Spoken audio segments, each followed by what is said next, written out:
quero falar nessa noite, dando abertura a esse nosso congresso, sobre discernirmos a vontade de Deus para a nossa vida, não só para a nossa vida como cristãos, mas para a vida do ser humano como um todo.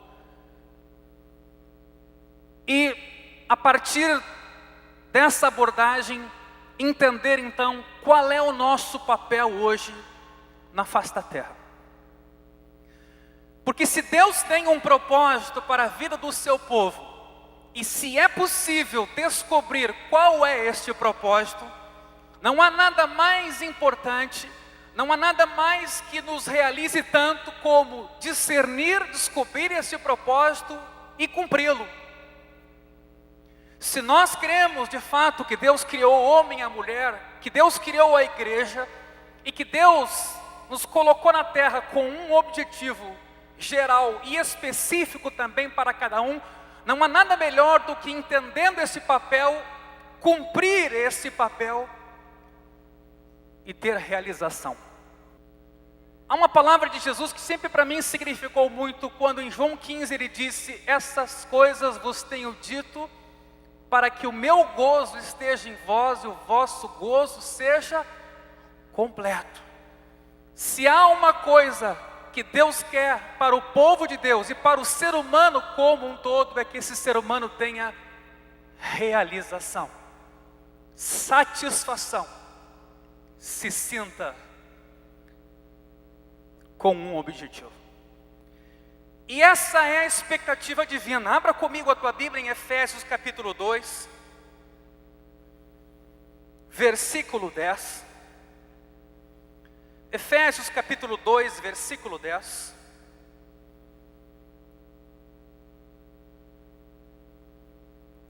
Diz aqui o apóstolo Paulo que na nossa nova vida, na nossa vida cristã,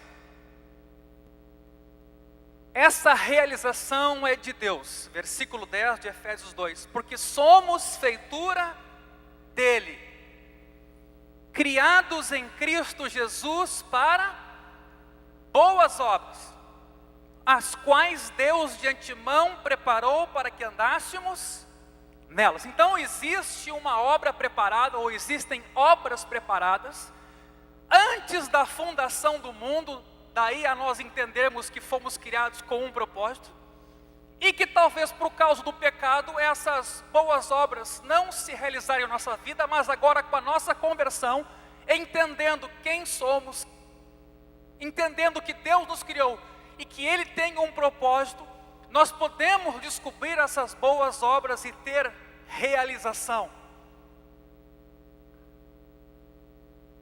Porque somos feitura dele, criados em Cristo Jesus para uma coisa, boas obras, as quais Deus de antemão preparou para que andássemos nelas.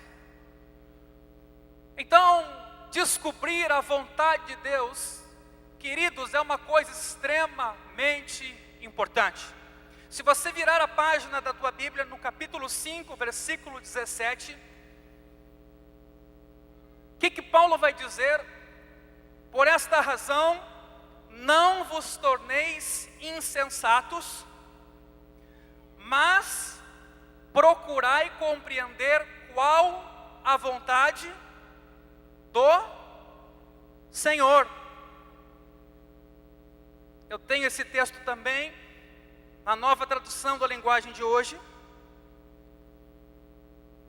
e ali diz o seguinte: não hajam como pessoas sem juízo, mas procurem entender o que o Senhor quer que vocês façam. E é por isso que Deus talvez nos dá 2 ouvidos e uma boca, porque talvez para nós é muito mais importante ouvir aquilo que Deus tem para nós do que precipitarmos-nos a falar do que gostamos ou gostaríamos de fazer. Há um Deus que tem um propósito para todos nós. Virando mais uma vez a página, indo ao livro de Colossenses, capítulo 1, versículo 9. Paulo diz: por esta razão, também nós, desde o dia em que o ouvimos, não cessamos de orar por vós e de pedir que transbordeis de pleno conhecimento da sua, de novo, vontade. Não é só para conhecer plenamente, conhecimento nunca é demais, é para transbordar, é para sobrar. Em toda a sabedoria e entendimento espiritual, por quê? Versículo 10. A fim de viverdes de modo digno do Senhor, para o seu inteiro agrado. Aí eu vou entender mais um elemento aqui, que conhecer a vontade de Deus e realizá-la não é uma coisa que só a mim dá satisfação, mas mais do que isso, dá satisfação ao Deus que me criou e que tem o melhor para mim, uma vontade boa, perfeita e agradável. Ou seja, conhecimento pleno e transbordante me leva a viver de uma forma coerente, digna do Senhor para o seu agrado.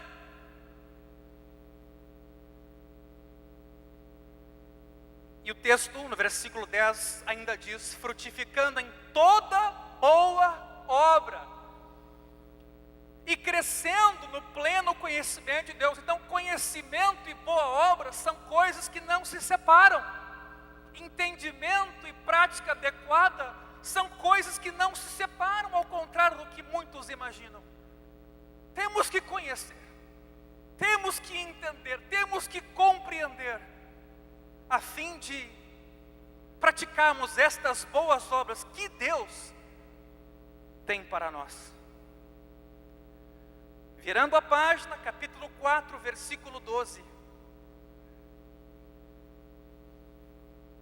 Paulo, mandando uma saudação de Epáfras, que era de Colosso, servo de Jesus Cristo, versículo 12, diz o texto: o qual se esforça sobremaneira, continuamente, por vós nas orações, para que vos conserveis perfeitos e plenamente convictos em toda a vontade de Deus.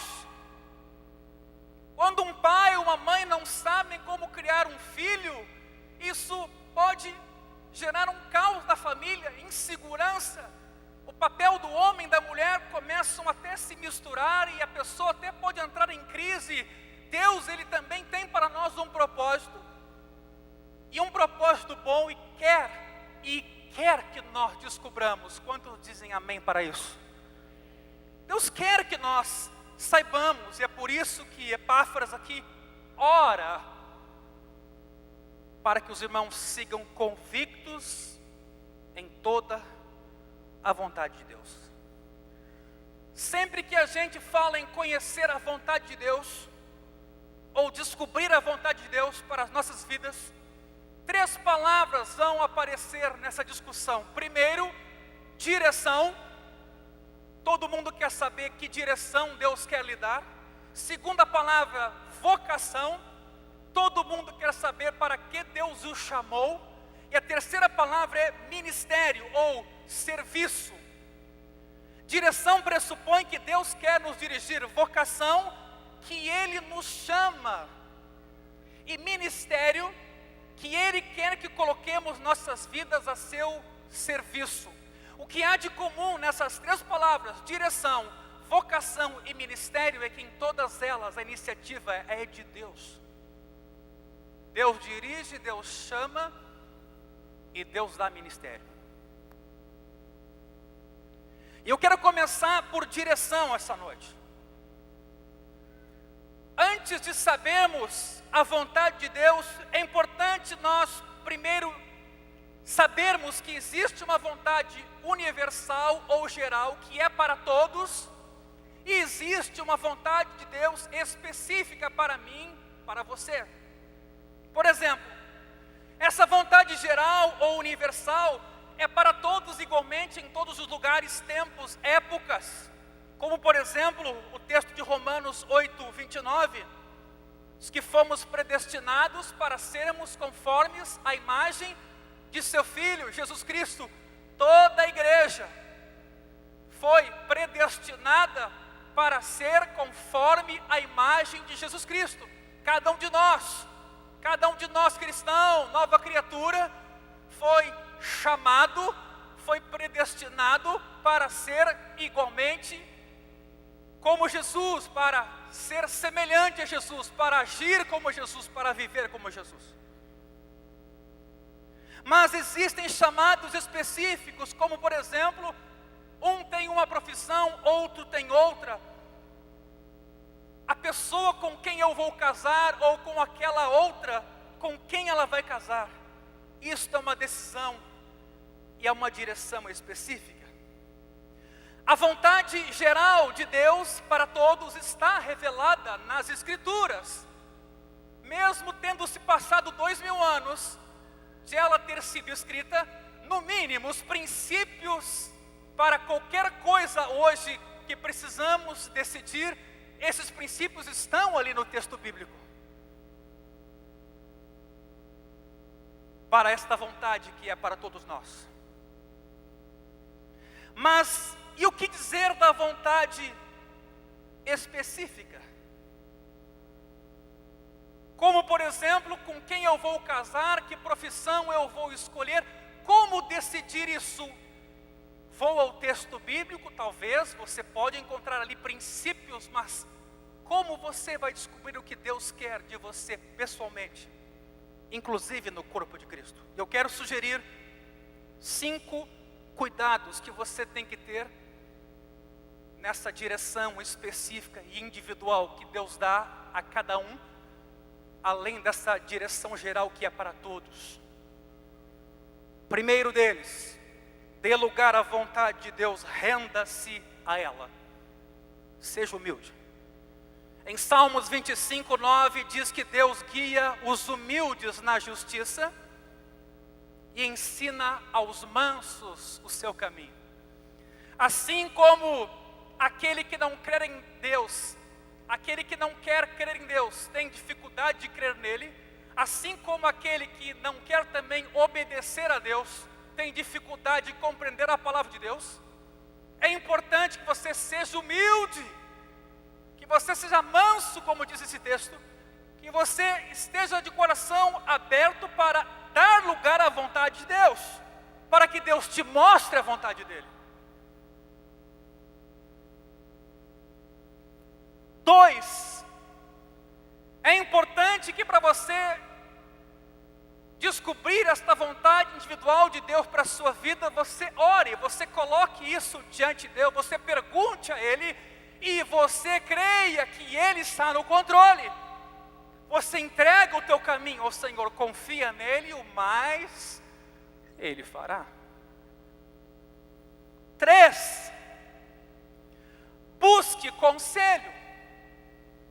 Esse é um dos elementos importantes na fé cristã. O conselho que podemos ter uns com os outros, nem sempre a gente aproveita esse momento. Olha o que diz Provérbios 13:10. Da soberba só resulta contenda, mas com os que se aconselham, se acha a sabedoria. O que o texto está dizendo é que aquelas pessoas que têm prática de ouvir os outros e buscar conselhos, elas adquirem sabedoria e elas podem ajudar muito, inclusive, a descobrirmos o nosso papel. É como uma jovem recém-casada que está tendo o seu primeiro bebê, ou o segundo mesmo. Paulo escreve a Tito que as mais velhas ensinem as recém-casadas a serem boas donas de casa, a cuidarem de sua família e a criarem filhos. Ou seja, essa sabedoria que está no corpo de Cristo, de quem é humilde para se aconselhar e buscar conselho, é importante. 4, pense antes de tomar uma decisão. Não seja como o cavalo ou a mula sem entendimento, os quais com freios e cabrestos são dominados, de outra sorte não te obedecem. Deus nos deu uma nova mente, a mente de Cristo, para fazermos bom uso dela, para que não tenhamos sempre que sofrer intervenção externa como o cavalo ou a mula, mas que tenhamos entendimento para ver as coisas e tomar a decisão correta.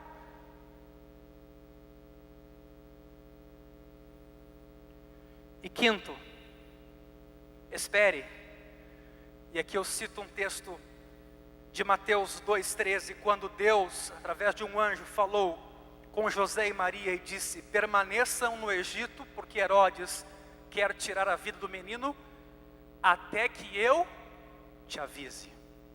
Significa que você tem que esperar, que você tem que ter paciência, até talvez descobrir o que Deus quer de você. Então eu retomo: primeiro, dê lugar à vontade de Deus, renda-se a ela, seja humilde, para que Deus fale com você, porque Deus guia os humildes e ensina os mansos. Ore, confie em Deus, peça a Ele, busque conselhos, pense com a nova mente que Cristo te deu, e espere até que Deus te mostre a sua vontade. Amém, queridos? Isso referindo-se à direção de Deus em nossas vidas. Mas eu quero entrar agora num outro tema, e que aí sim é o tema que eu quero esmiuçar mais esta noite, que é o tema da vocação. No uso popular, que é um uso diferente do uso bíblico, vocação tem muito mais a ver com a nossa profissão ou carreira do que com o conceito bíblico de vocação. Tem outras pessoas que falam em vocação como uma predisposição ou habilidade inata. Mas atenção, na Bíblia, a ênfase da palavra vocação não é no aspecto humano, o que nós fazemos, mas sim no divino, o que Deus nos chamou a fazer. Vocação é uma palavra latina que significa chamado ou chamamento.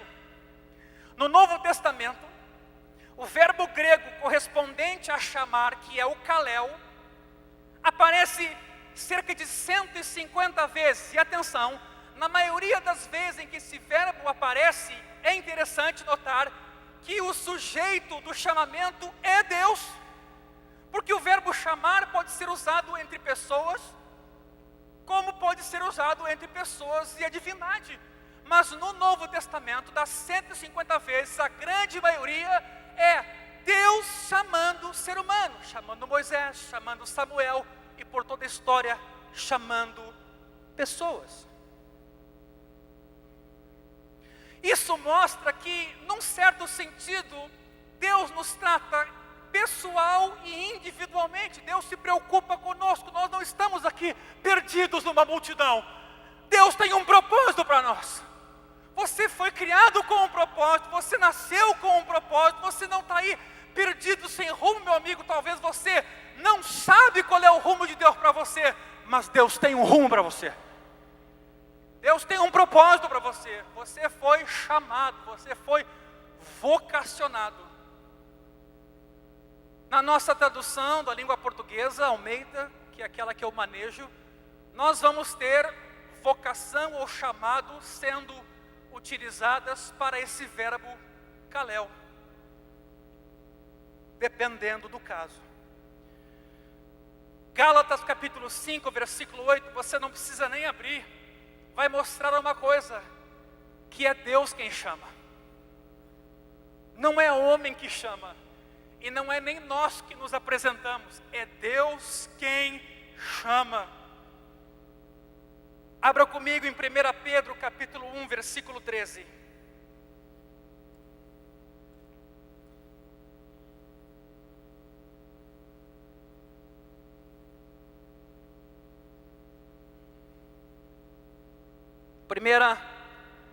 Pedro, capítulo 1, versículo 13.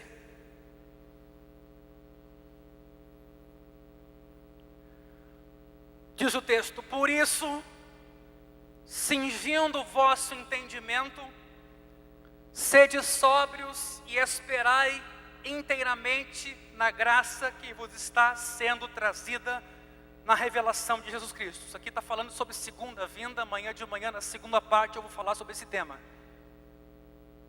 Como filhos da obediência, não vos amoldeis as paixões que tinhas anteriormente na vossa ignorância, no vosso desconhecimento. Não está falando aqui de brutalidade, está falando de desconhecimento. Pelo contrário, e aí parece que estamos sendo ensinados, chamados a atenção. Segundo é santo aquele que vos chamou, tornai-vos santos também vós mesmos em todo o vosso procedimento. Então note aqui como o chamado é importante para aquilo que depois eu vou fazer. O povo de Deus não é um povo que inventa coisas para agradar a Deus. Um povo que é um povo de Deus faz o que Deus quer, o que Deus chamou para fazer, para que Deus seja glorificado. Então o fato aqui de sermos chamados e de sermos ensinados sobre isso é para, sim, para que possamos dentro desse chamado responder bem, como? Sendo santos. Porque está escrito: sede santos, porque eu sou santo. Ora, se invocais como Pai aquele que sem acepção de pessoas julga segundo as obras de cada um, note agora, portai-vos com temor durante o tempo da vossa peregrinação. Qual é o tema do nosso congresso?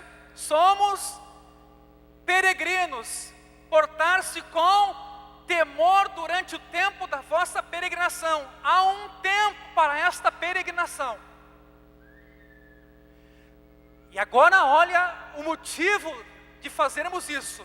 Sabendo, quantos aqui sabem disso? Sabendo que não foi mediante coisas corruptíveis. O que é isso? Coisas que perdem valor, coisas que envelhecem. O dólar, o euro, talvez o ouro, papéis da bolsa. Tem gente apavorada aí com a Petrobras. Bom, nós não estamos falando disso. Nós estamos falando do precioso sangue de Jesus, como de cordeiro sem defeito e sem mácula, o sangue de Cristo, que não é corruptível, não perde valor, é o mesmo ontem, hoje, será eternamente. Por causa deste sangue nós fomos resgatados de um procedimento fútil, sem sentido. Não sabíamos o que estávamos fazendo na terra, ignorávamos isso, andávamos de um lado para o outro, sem sentido. E é isso que os nossos pais nos deixaram. Versículo 20, este sangue conhecido com efeito antes da fundação do mundo. Mais uma vez, note aqui, propósito. Chamado tem a ver com propósito. A própria obra da cruz já era uma obra que estava à disposição antes da fundação do mundo. Porém manifestado no fim dos tempos, por amor de vós, que por meio dele tendes fé em Deus, o qual o ressuscitou dentre os mortos, e lhe deu glória, de sorte que a vossa fé e esperança estejam em Deus. Queridos, nós temos um chamamento, nós temos uma marca em nossa vida, nós temos um chamado. Nós todos que estamos aqui neste lugar, sem distinção. E esse chamado não é um chamado que depende da assinatura de um homem, não é um chamado que depende da instabilidade das riquezas ou da política. Este chamado é com base no sangue de Jesus. Um sangue incorruptível, de valor eterno. E por ele estamos aqui essa noite, porque ele nos ama. Então, além de sermos chamados, nós vamos aprender também que o nosso chamamento é de acordo com o propósito de Deus. Romanos 8, 28, todas as coisas cooperam para o bem daqueles que amam a Deus, daqueles que são chamados segundo o seu propósito. Queridos, muito do nosso tempo perdido, da nossa indefinição ou insatisfação na vida, é por desconhecer este chamado e este propósito. Nós fomos chamados segundo o seu propósito. Pastor, eu me converti e minha vida virou um caos. Talvez porque você está tentando se auto-chamar e não entender que você foi chamado para um fim específico. Ouça o que Deus quer de você. Mas para que é que Deus nos chama? Ou seja, qual é a nossa vocação divina que é comum a todos nós aqui essa noite?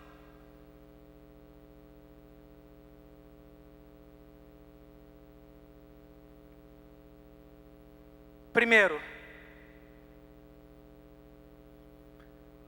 nós somos chamados a ter comunhão com Jesus Cristo. 1 Coríntios capítulo 1, versículo 9.